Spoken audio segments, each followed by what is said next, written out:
哎，亮，看一下刹车怎么那么响呀？你这个刹车盘起槽了，如果换一套的话，要小一个 W。小一个 W 那么高呀？那怎么弄？如果刹车盘厚度还够的话，可以用机床把表面车一下。行，那你先拆嘛，拆下来看。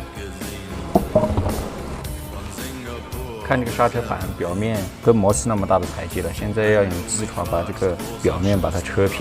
刚才晚上大卫不是拿沙子刹一下就好了呀？来，沙子给你免费。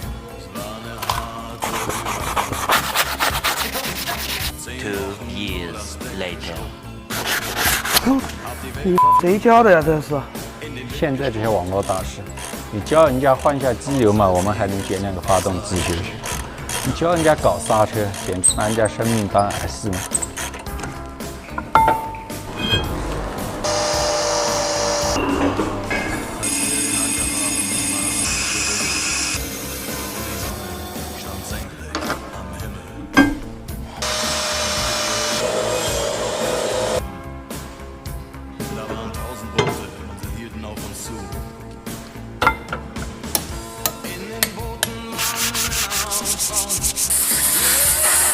所以啊，专业的事情还是得专业的人来做。